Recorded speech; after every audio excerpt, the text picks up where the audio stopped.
pense qu'il faut distinguer deux choses. Il faut distinguer l'apprentissage pédagogique qui vous conduit à une structure corporelle pour intégrer une forme d'énergie.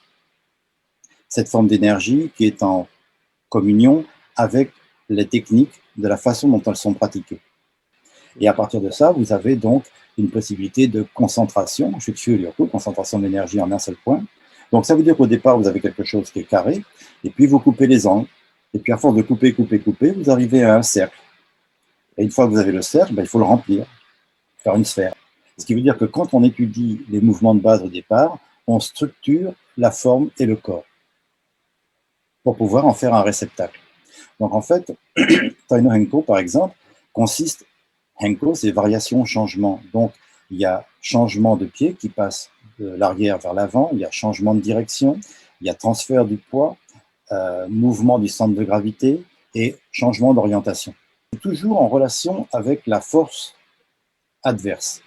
Alors j'emploie le mot adverse, pas le mot adversaire, parce qu'adversaire, c'est pas politiquement correct. C'est devant une adversité que vous vous construisez. Alors qu'un adversaire, on a plutôt tendance à le personnaliser. Donc on en fait quelque chose et ça devient un conflit d'ego. Donc l'aïkido, c'est la paix.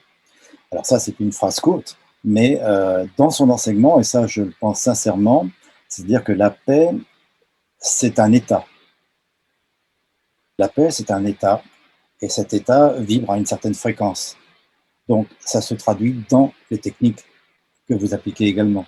Donc, chacun a son niveau de conscience par rapport à son évolution propre, et il doit agir par rapport à ce niveau de conscience du moment pour aller plus haut. Donc à partir de là, ce qui est important de mon point de vue, c'est d'avoir une vision, de savoir où on veut aller. Et si vous voulez aller vers la paix, alors vos techniques, petit à petit, avec l'énergie que vous allez développer, vont tendre dans cette direction-là, et les moyens, entre guillemets, ou les informations vous seront données en temps et en heure pour pouvoir avancer dans ce chemin-là en fonction de vos efforts. Donc l'époque est différente, les énergies sont différentes. Alors, je ne veux pas dire par là qu'elles sont plus, qu'elles sont moins. Elles sont différentes. Ce qui veut dire que l'énergie d'une époque n'est pas l'énergie de la suivante. Quand je parlais d'énergie tout à l'heure, l'énergie d'une personne d'avant-guerre, après-guerre, n'est pas l'énergie d'une personne qui est née en 50, 60, 80, 90. Donc, ça veut dire qu'il y avait un contexte, oui, mais ces gens-là avaient été en contact avec le Shiva Amorye, donc c'était quelque chose d'assez extraordinaire, même pour l'époque et même au Japon, et ils étaient galvanisés. Donc l'entraînement était partout. Ça montre que vous vivez le timing, le kokyu, ça montre que vous travaillez tout un tas de choses, donc vous êtes sans arrêt en zanshin, en vigilance. Donc cette vigilance, elle est à la fois fluide, elle est à la fois très très puissante, mais en même temps, elle peut être volatile, enfin volatile dans le sens, elle peut changer, elle peut évoluer. Elle n'est pas figée, bloquée, etc. Donc, il y a une fluidité, il y a un écoulement. Et ça, si c'est l'écoulement de l'esprit, c'est c'est le flot divin, la force de l'esprit qui est en mouvement. Donc, après, petit à petit, vous allez ingérer cette chose-là et vous allez la digérer. Donc, vous allez la faire partie de vos cellules. Donc, il n'y aura plus de différence entre la technique qu'on vous a montrée, la technique que vous avez prise et la technique que vous avez assimilée. Et vous devenez la technique. Quand, par exemple, vous faites un transfert de poids et que vous faites un mouvement de volte-face, mettons, vous avez besoin de ce que vous appelez le one point, concentration de l'énergie en un point. Donc, vous agissez de plus en plus avec votre centre. Au départ, vous centrez votre attention sur des choses qui sont extérieures parce que si on observe la vie des gens, c'est toujours ça. C'est toujours quelque chose qui est placé souvent à l'extérieur. Mais plus vous avancez, plus vous sentez que ça se place à l'intérieur. C'est le schéma naturel de la vie. Et à ce moment-là, vous avez peut-être moins de problèmes, moins d'accidents, parce que les choses se mettent en place d'une façon plus souple et plus naturelle. Alors qu'avant, vous vous excentrez pour pouvoir trouver quelque chose, alors que ça a toujours été là. Et en pratiquant sur l'excentrage ou de cette manière dite, vous finissez par naturellement arriver à un centre. Qu'est-ce que c'est que le spirituel? Tout est spirituel, mais à des degrés différents. Je pense que ça, il ne faut même pas trop s'en occuper.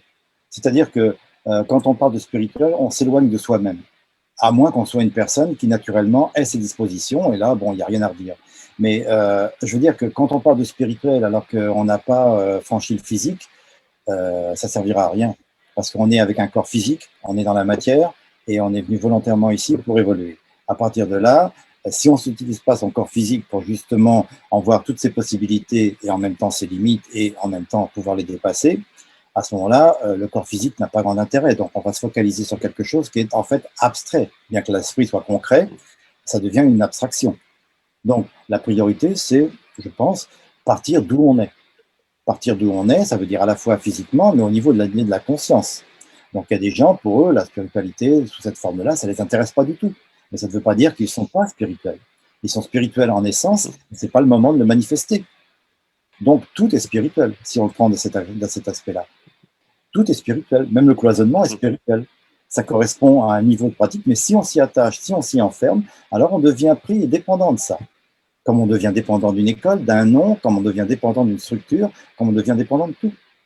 Comme regardez le système actuellement, on devient dépendant d'un système et on voit que le système s'écroule et que le système est remis en cause. Donc c'est chuchu, la concentration de l'énergie, mais là où il faut la mettre, c'est-à-dire pas à l'extérieur. Donc avant, d'ailleurs il faut se poser la question, pourquoi y a-t-il un Covid? Qu'est-ce que le Covid nous apporte? Je pense que ce n'est pas un hasard. Pour moi, dans la vie, il n'y a pas de hasard. Il y a que des coïncidences, des choses qui ont une incidence commune. Et quelle est la coïncidence pour l'humanité? À quoi ça entraîne l'humanité? Et pourquoi à ce moment précis dans la vie de l'humanité? Etc., etc. Après, chacun doit creuser et se poser ces questions-là. Mais ça, ce sont des questions qui sont un petit peu éloignées de soi, abstraites. Donc tout ça, ça nous met en situation. Et là, on a une adversité. Il va falloir affronter, c'est-à-dire prendre de front, avec le front, affronter cette adversité. Donc tout ça, c'est lié au corps physique, parce qu'on est dans un corps physique. Donc par rapport actuellement à la situation, on est dans un corps physique qui s'appelle la société, qui s'appelle l'humanité. Je suis un élément de cette humanité. Donc l'humanité, jusqu'à présent, elle s'est développée de cette façon-là. Pourquoi? Qu'est-ce qui a amené là où on est? On peut mettre la faute, la responsabilité sur les autres, mais ça ne servira à rien. On peut dire que c'est la faute du gouvernement, la faute du système, ça ne sert à rien. Ce qu'il faut faire, c'est se recentrer, savoir où est-ce qu'on veut aller. Si on pratique l'aïkido, justement, avec son aïkido, qu'est-ce que l'on veut faire, où est-ce qu'on veut aller, et trouver tous les éléments physiques qui vont nous permettre de renforcer cet état pour aller dans la direction où l'on veut aller. Il y en a beaucoup qui parlent de souveraineté, et ce n'est pas que la souveraineté d'un pays, il faut d'abord commencer la souveraineté intérieure. Donc, ça va pousser les gens, cette adversité, à se confronter à eux-mêmes, à faire un point et prendre une décision. Le seul conseil, c'est simplement rester éveillé. Éveillez votre étincelle divine qui est déjà à l'intérieur. C'est-à-dire que cette étincelle est reliée à la source. La paix, c'est un état. Donc les anciens n'ont pas qu'une technique avec le peaufinement, hein, le polissage du miroir, avec tout un tas de choses, ils acquièrent une certaine pattern. Et c'est ça qui est passé aux gens, plus que à travers la technique. Et ça alimente les débutants.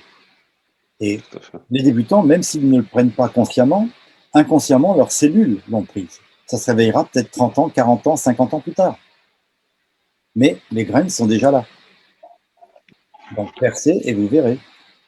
Donc à partir de là, vous avancez, vous avancez, vous avancez, et en fonction de ça, les rapports vont changer, parce que l'énergie va changer. Et à partir de là, vous allez avoir un bel aïkido qui va se développer. C'est simplement travailler pour la vérité. Donc en fait, on est un vecteur, on est au service de quelque chose. Et si on prend le mot samurai qui veut dire servir, qu'est-ce qu'on sert?